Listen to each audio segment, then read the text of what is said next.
I want you to stop whatever you are doing right now and listen to me very carefully. Because what I am about to tell you in the next 30 minutes could be the single most important financial decision you make in your entire life.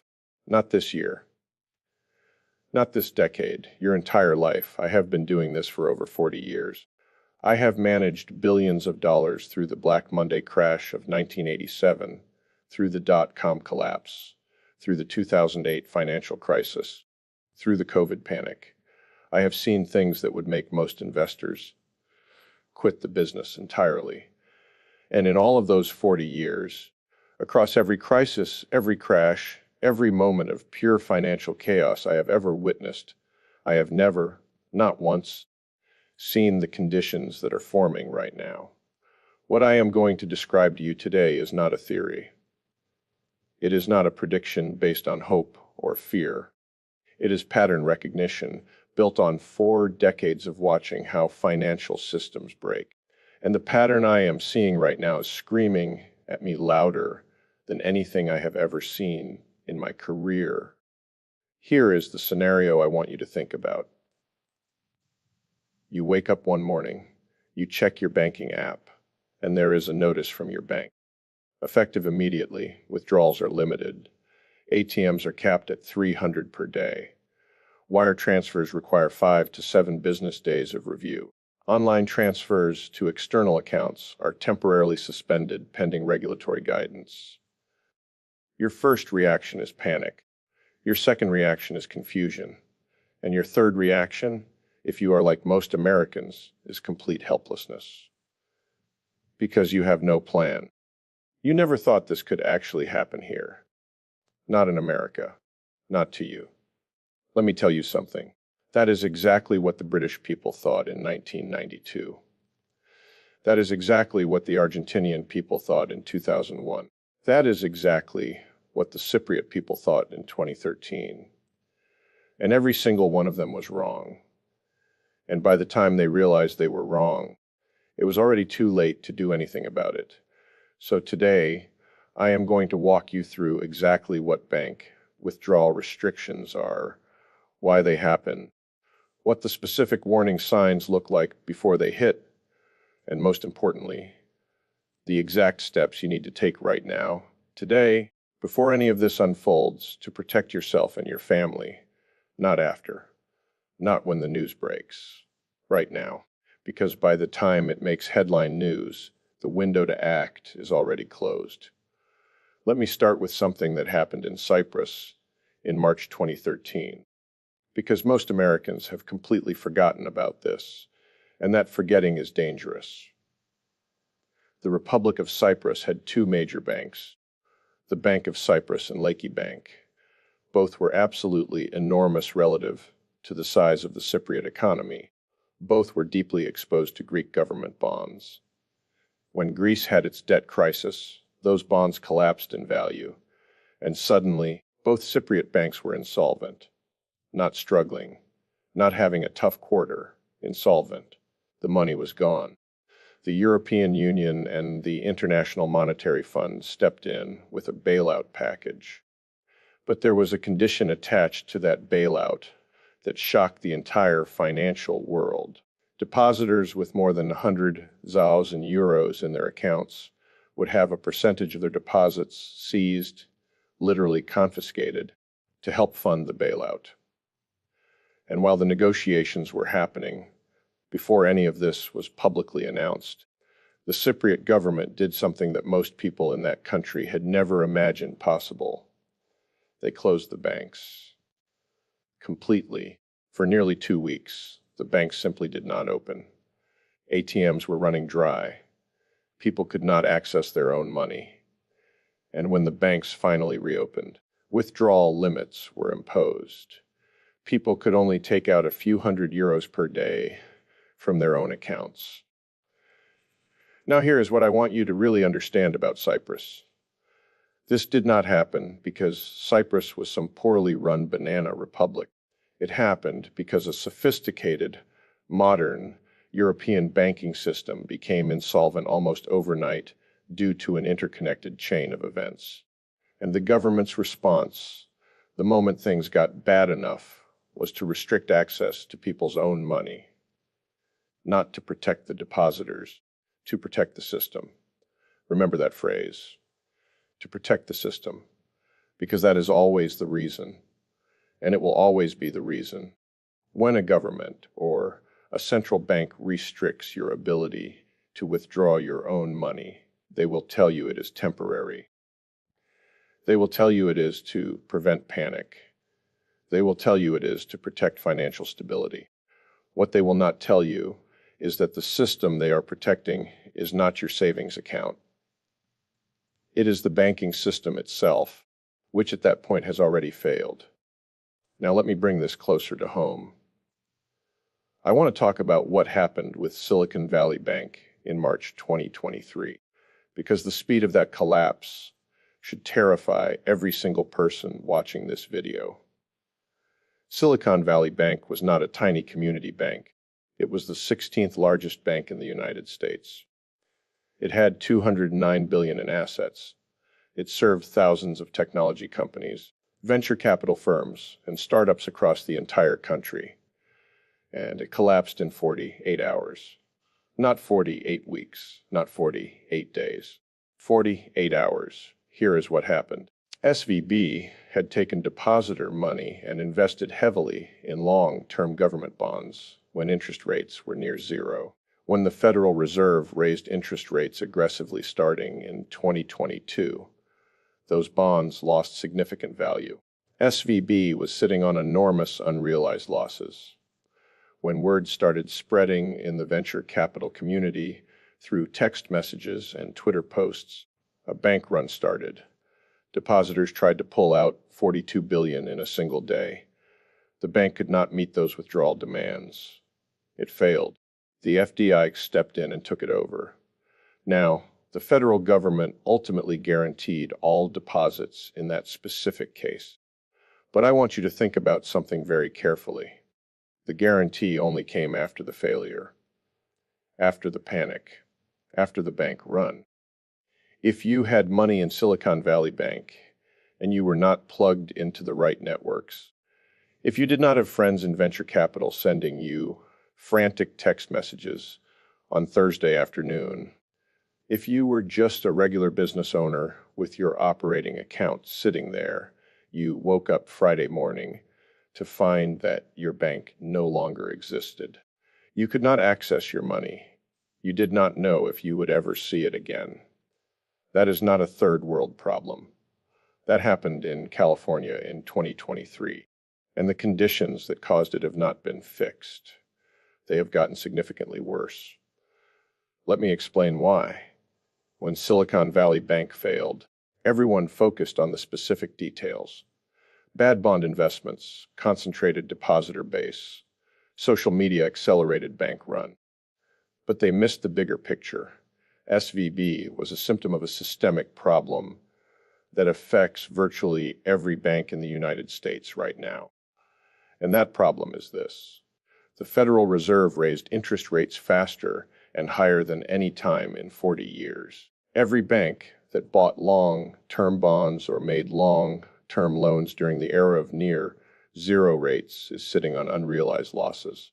The total unrealized losses across the entire U.S. banking system are estimated at somewhere between $600 billion and $700 billion. That is not a rounding error. That is an existential threat to the stability of the banking system, and almost none of it has been recognized yet on the balance sheets of these banks because accounting rules allow them to classify those bonds as held to maturity and not mark them to market. In other words, the losses are real, but they are hidden for now. Now I need you to understand something fundamental about how banks actually work, because most people do not really know this, and not knowing it is going to hurt them. When you deposit money in a bank, that money does not just sit in a vault with your name on it. The bank takes your deposit and uses it to make loans and investments. Under the current fractional reserve system, banks are only required to keep a small fraction of deposits on hand, at any given time. The rest is deployed. This works fine as long as not too many people try to withdraw money at the same time.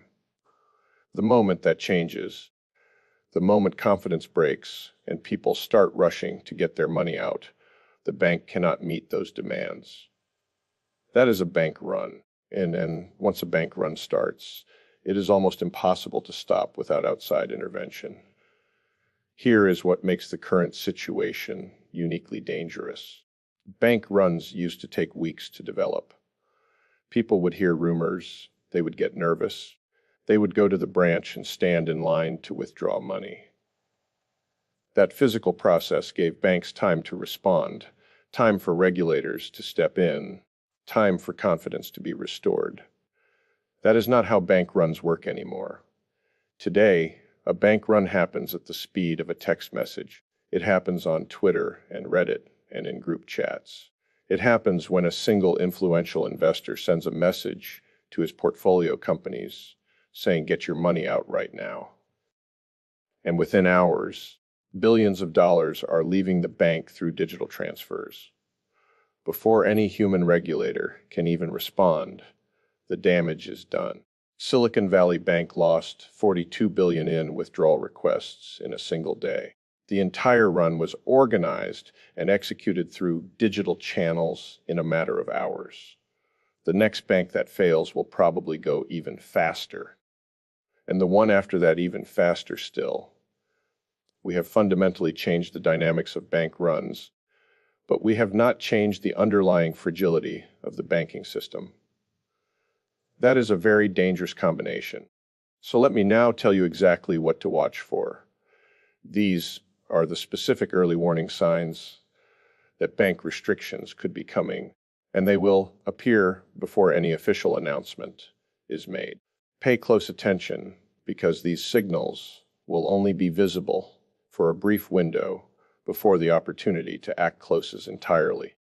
The first warning sign is deposit outflows at regional banks. When you start seeing news reports about significant deposit outflows from regional and mid-sized banks, when you start hearing about banks quietly raising their CD rates dramatically to attract deposits, when you see bank stocks declining sharply while the broader market is holding steady, something is wrong underneath the surface. In the months before Silicon Valley Bank collapsed, there were people paying very close attention who could see the deposit flight beginning. Most people were not paying attention. Do not be most people. The second warning sign is credit markets freezing up. Watch the spreads between investment-grade bonds and junk bonds. Watch whether companies are successfully issuing new debt or whether bond offerings are being pulled. Watch whether banks are tightening lending standards. When credit markets start seizing, it means money is becoming afraid. And money that is afraid eventually runs to safety, which pulls it away from the banks that need it most. The third warning sign is the Federal Reserve starting emergency liquidity operations. When the Fed starts creating new emergency lending facilities, when they start allowing banks to borrow against assets at par value rather than market value, that is a massive red flag. They did exactly this in March 2023 with the Bank Term Funding Program. It was essentially a quiet acknowledgement that parts of the banking system were under severe stress. Most people ignored it entirely. Do not ignore it this time. The fourth warning sign is politicians and regulators telling you everything is fine. I mean this with complete seriousness. When the Treasury Secretary holds a press conference to tell you that the banking system is sound, that is not reassurance. That is a signal. In March 2008, Bear Stearns CEO Alan Schwartz went on television and said his firm's liquidity position was fine.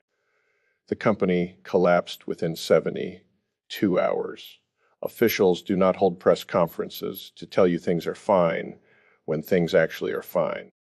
They hold those press conferences when things are starting to break, and they need to slow the panic. The fifth and most important warning sign is stories about large institutional depositors quietly moving money. When hedge funds, large corporations, and sophisticated investors start moving significant deposits out of certain banks or out of the banking system altogether, they know something. They always move first. By the time you read about it in the news, those sophisticated investors have already acted. Your job is to be one of the people who acts early, not one of the people who reads about it afterward. Now I want to talk about history again, because history is the only reliable teacher we have in finance. In 2001, Argentina experienced one of the worst financial crises of any modern economy. The Argentine peso was pegged to the US dollar, the government had accumulated massive debt, and the economy was contracting sharply. Sound familiar? When it became clear that Argentina could not maintain the peg and might default on its debt, Argentines began rushing to convert their pesos into dollars and to withdraw cash from banks. The government's response in December 2001 was called the Corralito. It means the little fence. They restricted bank withdrawals to 250 pesos per week. They banned the transfer of money abroad. They essentially locked people inside the financial system with no way out. People who had their savings in the bank watched helplessly as the currency was devalued by 70%. The purchasing power of their life savings was destroyed while their money was locked up inside a system they could not escape. The Argentines who survived with their wealth intact were the ones who had already moved assets before the Corralito. They had already converted pesos to dollars. They had already moved money offshore. They had already bought real estate, or gold, or other stores of value. By the time the restrictions hit, they were already positioned. Everyone else lost most of what they had. I am not telling you that America is Argentina. I am not predicting a currency collapse or a 70% devaluation of the dollar. What I am telling you is that the mechanism, the specific series of events through which governments restrict access to money when financial systems are under stress, is not unique to Argentina or Cyprus or any other country you might consider less stable than America. It is a universal response to banking system stress, and the conditions for banking system stress in America today are more pronounced than at any point I can remember in my career. So let me now get to the most important part of this entire conversation. What do you actually do? If you are sitting there watching this video and you are starting to feel that uncomfortable mix of concern and urgency, good. That feeling is appropriate. Channel it into action. Here is exactly what I would do, step by step, if I were a regular investor trying to protect myself from bank withdrawal restrictions. Step 1 is diversify your banking relationships immediately. If you have all of your money in one bank, you are taking a risk you do not need to take. Spread your deposits across multiple institutions. And I want to be very specific here. Do not just open accounts at 3 different branches of the same bank. That does not help you. If your bank restricts withdrawals, it restricts them everywhere. You need accounts at genuinely different institutions. Consider having accounts at a large national bank, a credit union, and a separate online bank. Different regulatory structures, different balance sheet exposures, different risk profiles. If one has a problem, you are not completely frozen. Step 2 is understand the FDIC insurance limits and position yourself within them. FDIC insurance covers up to $250,000 per depositor per institution. If you have more than 250 zeros and R's at any single bank, you need to restructure your accounts. You can increase your effective FDIC coverage significantly through proper account titling, using joint accounts, retirement accounts, and trusts. But you have to do this before a crisis, not during one. During a crisis, the rules can change, and your ability to restructure is dramatically reduced. Step 3 is maintain a meaningful cash reserve outside the banking system. I know this sounds extreme to some people. I know the financial planning textbooks say, keep everything in the bank or invested, but physical cash serves a specific purpose that no bank account can serve. If banks restrict digital transfers and ATM withdrawals, physical cash is still universally accepted. How much? Enough to cover 3 to 6 months of essential living expenses. Rent or mortgage, food, utilities, gasoline, medications. Keep it in a secure location in your home. Not under your mattress, but in a proper safe. This is not paranoia. This is the same kind of emergency preparedness that sensible people apply to food storage, water, and generators. Step 4 is own physical gold, not gold ETFs, not gold mining stocks, not futures contracts. Physical gold in your possession. I want to explain why this distinction matters so much. A gold ETF is a financial instrument that represents a claim on gold. In a genuine financial crisis, financial instruments can fail, can be frozen, can be subject to emergency regulations. Physical gold that you hold in your hands cannot be frozen by a bank. It cannot be restricted by a government executive order in the same way a bank account can be restricted. For 5,000 years, across every financial crisis in human history, physical gold has maintained value when paper currencies and financial systems have failed. It is the ultimate insurance policy. Now I am not telling you to put everything in gold. That would be foolish. I am telling you to have a meaningful allocation, perhaps 5 to 10% of your net worth, in physical precious metals that are in your direct possession, not in a bank safe deposit box, because if the bank restricts access, you cannot get to your safe deposit box either, in your possession, in a secure location that you control. Step 5 is reduce your dependence on a single financial institution for critical life functions.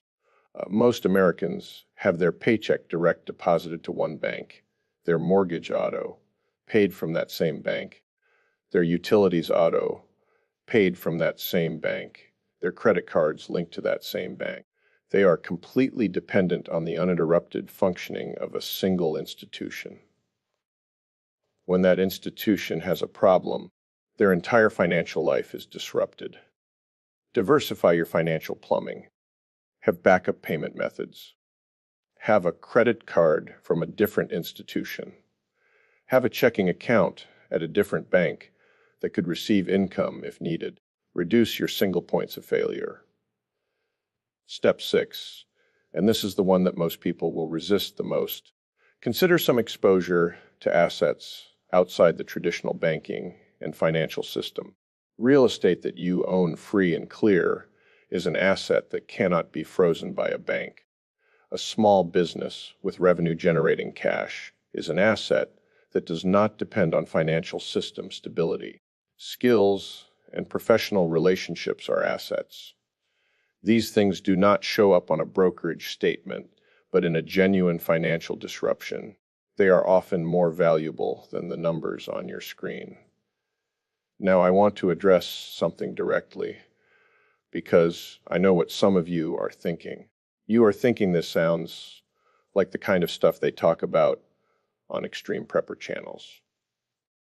You are thinking Stanley Druckenmiller is usually talking about sophisticated macro trades, not telling people to keep cash in a safe at home. Let me be very clear about why I am making these specific recommendations right now in 2026 in a way I would not have made them 5 years ago. The combination of factors we are facing today is genuinely unprecedented in the modern era. We have a banking system sitting on hundreds of billions of dollars in unrealized losses. We have a federal government with 36 trillion in debt that is increasing by roughly 2,000 trillion per year. We have interest costs on that debt that now exceed the entire defense budget. We have a Federal Reserve that is trapped between fighting inflation and not breaking the financial system. We have geopolitical tensions that are disrupting global trade and supply chains.